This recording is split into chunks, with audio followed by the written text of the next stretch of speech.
जिसका लिया है उसका चुकाना ही पड़ेगा। एक किसान और बैल की कहानी। मित्रों, एक बार एक किसान का बैल मर गया, इसलिए उसने एक साहूकार से ब्याज पर पैसे लेकर एक बड़ा ही पुष्ट और नौजवान बैल को खरीद कर लाया। पर दुर्भाग्य से वह बैल भी अड़ियल निकला। वो थोड़ी दूर चलता था और चलकर बैठ जाता था।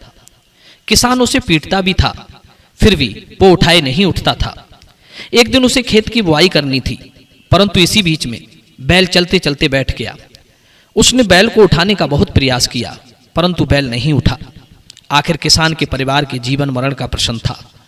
बैल यदि चलेगा नहीं तो खेत की बुआई कैसे होगी, और खेत की बुआई नहीं हो पाई तो किसान का परिवार कैसे पलेगा।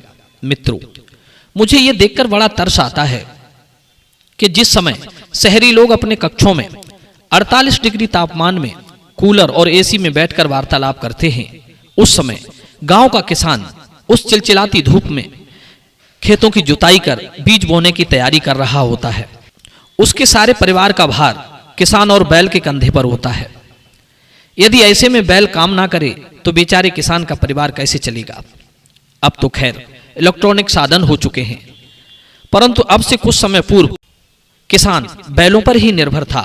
मित्रों, जब किसान का बैल खेत में बैठ गया और वो बैल को उठाते उठाते थक गया, पर बैल नहीं उठा, तो किसान खींच के मारे उसे पीटने लगा।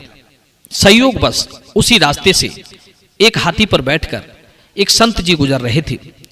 उन्होंने देखा कि खेत में एक किसान बैल को बुरी तरह पीट रहा है और बैल है कि उठने का नाम ही नहीं ले रहा।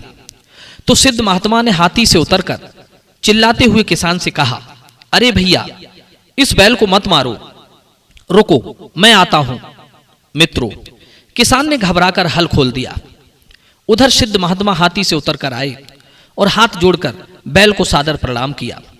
फिर उसके कान में कुछ धीरे से कहा। बस फिर क्या था, बैल तो बिजली की गति से उठ खड़ा हुआ और वो चलने को आतुर हो रहा था।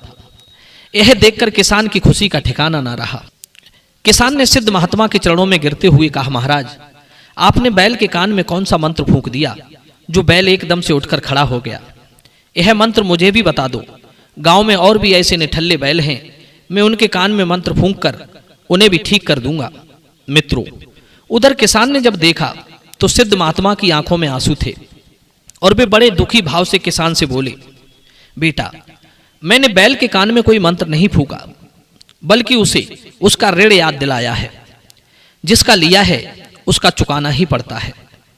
सिद्ध महात्मा बोले, बेटा, पूर्व जन्म की बात है, तुम पूर्व जन्म में भी एक किसान थे और ये बैल एक तुम्हारे गांव में एक मठ के महंत जी थे। पूरे गांव में इनका बड़ा आदर होता था, पूरा गांव इन्हें पूछता था। तुम्हारे पास थोड़ी सी जमीन थी और एक बेटी भी थी। जब भी तुम्हारे पास कुछ पैसे बचते थे, 2, 4, 10 रुपए, तुम उन्हें ले जाकर महंत जी के पास रख देते थे।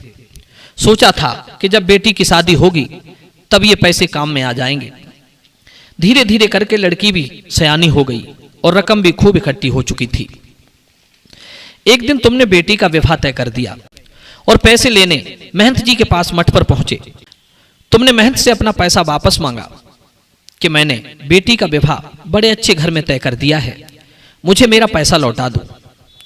पैसे अधिक इकट्ठे हो चुके थे, इसलिए पैसे देखकर महंत जी की नीयत खराब हो गई और उसने पैसे देने से मना कर दिया।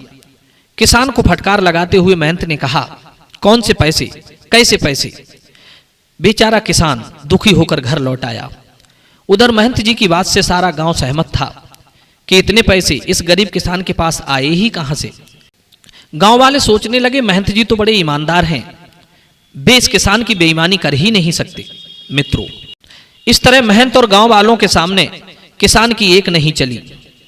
बेचारे किसान ने जैसे तैसे कर्जा लेकर बेटी का विवाह तो कर दिया, पर बेईमानी के पाप ने महंत जी को बैल बना दिया और किसान आकर फिर किसान बन गया। कहते हैं समय कब रुकता है, वो अपनी रफ्तार से चलता जाता है। उसी समय के चक्कर में हम सब फंसते जाते हैं। महंत जी ने पूर्व जन्म में गद्दी पर बैठकर खूब माल खाए थे। मेहनत तो कुछ की नहीं थी, उल्टा पाप और चढ़ा लिया था। उसी के कारण महंत जी उसी किसान के घर बैल के रूप में आए।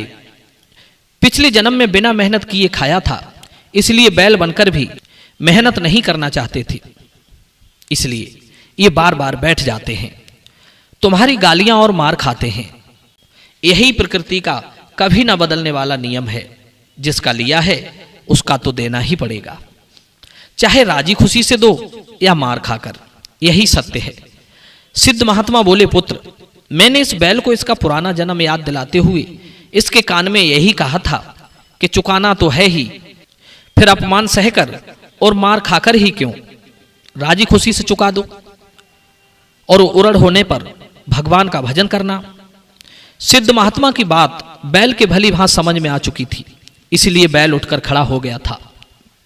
मित्रों, इस कहानी का तात्पर्य यह है कि मनुष्य की अति महत्वाकांक्षा उसका अधोपतन कराती है। सुख की इच्छा रखने वाले पुरुष को चाहिए कि वो जैसे अपने आप को सुखी देखना चाहता है, उसी प्रकार दूसरे को भी देखे, क्योंकि अपने और दूसरे में बराबर ही सुख और दुख होते हैं। दूसरे किसी जीव को जो सुख या दुख दिया जाता है, वो सब आगे चलकर स्वयं को प्राप्त होता है। एक बात और बताऊं मित्रों, मनुष्य जब बूढ़ा हो जाता है तब उसके केस भी बूढ़े हो जाते हैं, दांत भी बूढ़े हो जाते हैं, किंतु तृष्णा कभी बूढ़ी नहीं होती। धन की और जीवन की तृष्णा बनी ही रहती है। यह तृष्णा तरुण पिशाची की तरह मनुष्य को चूस चूस कर पथभ्रष्ट करती रहती है। जो जैसा कर्म करता है उसके अनुसार ही परिणाम भी पाता है। किए गए शुभ अशुभ कर्म का फल अवश्य ही भोगना पड़ता है। मित्रों, वीडियो पसंद आया हो तो वीडियो को लाइक करना, शेयर करना और चैनल को सब्सक्राइब कर लेना। आप सभी का बहुत बहुत धन्यवाद। जय श्री कृष्ण।